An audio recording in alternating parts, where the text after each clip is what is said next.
Welcome to I news. భారతదేశ రాజకీయాల్లో కొత్త శకం మొదలైంది. జెన్జీగా పిలిచే కొత్త తరం క్రియాశీలకం కావటంతో సమీకరణాలు వేగంగా మారిపోతున్నాయి. తమిళనాడు ఎన్నికల్లో ఏ మాత్రం రాజకీయ అనుభవం లేని విజయ్కి కొత్త తరం అంతా తామై ఎన్నికల్లో గెలిపించి ముఖ్యమంత్రిని చేశారు.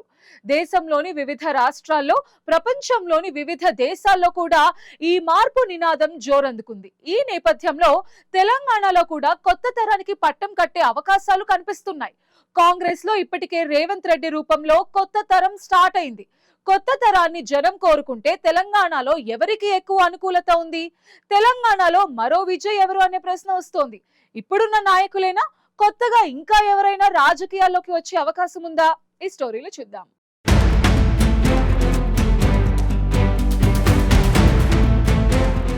బంగ్లాదేశ్ లో జెన్జీ బ్యాచ్ విప్లవమే సృష్టించి పాత ప్రభుత్వాన్ని కూల్చేసింది. తమిళనాడులో అదే కొత్త తరం విజయ్ను సీఎం చేసింది. ఇప్పుడు దేశవ్యాప్తంగా కూడా ప్రజలు, మరీ ముఖ్యంగా యువత మార్పు కోరుకుంటుంది. పాత సిద్ధాంతాలు, పాత నాయకులు, పాత సంప్రదాయాలు అన్నీ మటుమాయమవుతున్నాయి.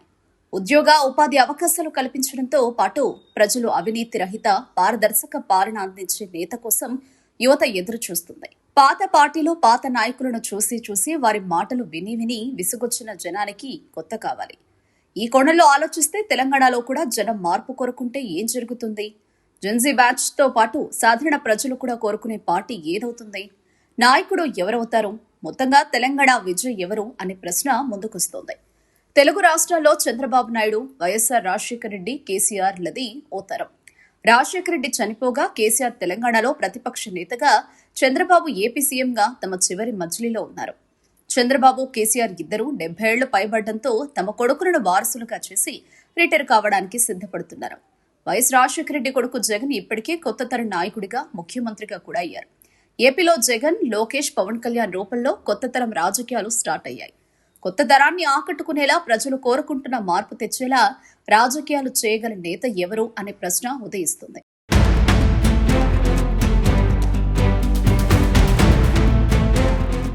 తెలంగాణలో కూడా కాంగ్రెస్ పార్టీలో జానారెడ్డి, ఉత్తమ్ కుమార్ రెడ్డి లాంటి పాత తరం వారి స్థానంలో కొత్త తరం వచ్చేసింది.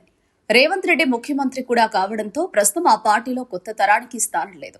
జనం మళ్లీ కాంగ్రెస్ పార్టీనే కోరుకుంటే రేవంత్ మళ్లీ సీఎం అవుతారు. కాంగ్రెస్ పార్టీ మీద వ్యతిరేకత వచ్చి మరో పార్టీకి పట్టం కట్టాలంటే మాత్రం ఇప్పటికిప్పుడు బీఆర్ఎస్ బలమైన ప్రత్యర్థిగా కనిపిస్తుంది. ఆ పార్టీలో కేసీఆర్ పాత తరానికి చెందినవారు. కొత్త తరం మార్పును కోరుకుంటే కేసీఆర్ కూడా సరిపోకపోవచ్చు. కొత్త ఆలోచనలు, కొత్త పంథ ఆ పార్టీకి కూడా అత్యవసరం. ఈ కోణం నుంచి చూస్తే మాజీ మంత్రులు కేటీఆర్, హరీష్ రావు ప్రముఖంగా కనిపిస్తున్నారు. ఇద్దరు 54 ఏళ్లలోపు వారే కావడం, ఇద్దరికి నాయకత్వ లక్షణాలుండడం బీఆర్ఎస్ కు కలిసి వచ్చే అంశం. కొత్త తరాన్ని ఆకట్టుకునే సంపూర్ణ లక్షణాలు ఇద్దరిలో ఉన్నాయి. ఈ ఇద్దరు బీఆర్ఎస్ పార్టీలోనే ఉంటే మాత్రం ఎవరు భావినేత అవుతారనేది ఇప్పుడే చెప్పడం కష్టం. కేటీఆర్ కు యూత్ లో క్రేజ్ ఉంది. పట్టణ ప్రాంత ప్రజల్లో ఆదరణ ఉంది. కేసీఆర్ వారసుడిగా పార్టీ మీద ఆధిపత్యం ఉంది. రాజకీయాల్లో హరీష్ రావుది విభిన్న శైలి. కేవలం బీఆర్ఎస్ కార్యకర్తలు, అభిమానులే కాకుండా అన్ని పార్టీలో, అన్ని సంఘాల్లో కూడా హరీష్ కు అభిమానులున్నారు. ప్రజలతో మంచి సంబంధాలు కలిగిన నేతగా, ఉద్యమంలో మొదటి నుంచి కష్టపడ్డ కార్యకర్తగా, అన్నింటికీ మించి తనను నమ్ముకున్న వారికి న్యాయం చేసే గుణమున్న నేతగా పేరుంది. హరీష్ కు బీఆర్ఎస్ నేతగానే కాకుండా ప్రజానేతగా కూడా పేరుంది. కాంగ్రెస్ వద్దు, రేవంత్ వద్దు అనుకున్నప్పుడు ప్రత్యామ్నాయంగా కేటీఆర్, హరీష్ ముందు వరుసలో కనిపిస్తారు.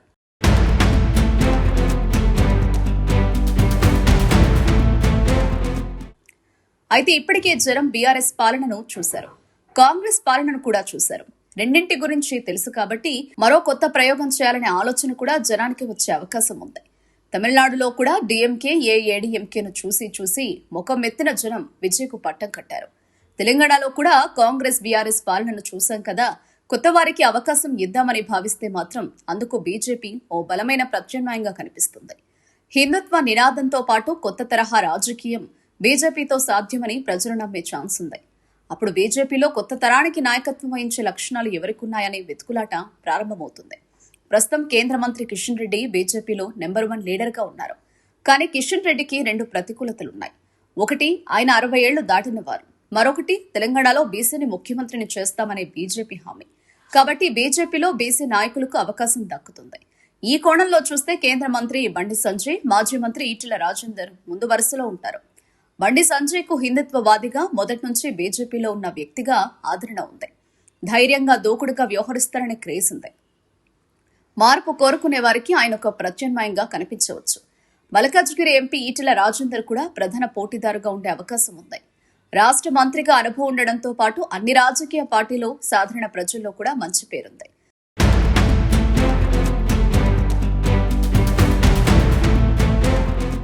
బీసీ నాయకుడిగా, సౌమ్యుడిగా గుర్తింపు ఉంది. వీరిద్దరిలో ఒకరు బీజేపీలో హాట్ ఫేవరెట్ గా మారే అవకాశం ఉంది. రాష్ట్రంలో కాంగ్రెస్, బీఆర్ఎస్ పాలన చూశాం. కేంద్రంలో బీజేపీ పాలన చూశాం.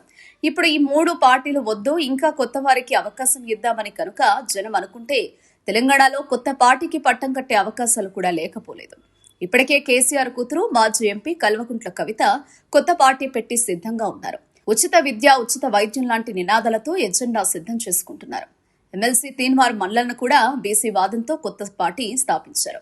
వారిద్దరూ వచ్చే అసెంబ్లీ ఎన్నికల నాటికి ప్రజల్లోకి వెళతారు. వీరే కాకుండా భవిష్యత్తులో ఎవరైనా ఇంకా పార్టీ పెట్టే అవకాశాలున్నాయా? సినీ హీరో విజయలాగా ఎవరో ఒకరు అకస్మాత్తుగా ముందుకొస్తారా అనే ప్రశ్నలు కూడా వస్తున్నాయి. ఇప్పుడున్న నాయకుల్లో రేవంత్ రెడ్డి కాంగ్రెస్ పార్టీలో కంఫర్ట్ గానే ఉన్నారు. బీఆర్ఎస్, బీజేపీలో సర్దుకోలేని, అవకాశం లేని నాయకులు బయటకు వచ్చి కొత్త పార్టీ పెడతారా అనే చర్చ కూడా తెలంగాణలో ఉంది. అప్పుడు ఈ నాయకులు కొత్త తరాన్ని ఆకర్షించి తెలంగాణ విజయ్గా మారతారా అనే చర్చ కూడా నడుస్తోంది. మొత్తం మీద పార్టీలో నాయకులు ఇప్పుడున్న మోస పద్ధతిలో ఉంటే మాత్రం కొత్త తరానికి రీచ్ కావడం కష్టం. కొత్త తరం ఆలోచనలను, ఆకాంక్షలను ప్రతిబింబించేలా నాయకులు తమను తాము మార్చుకుంటే తప్ప మనుగడ కష్టంగా ఉంది.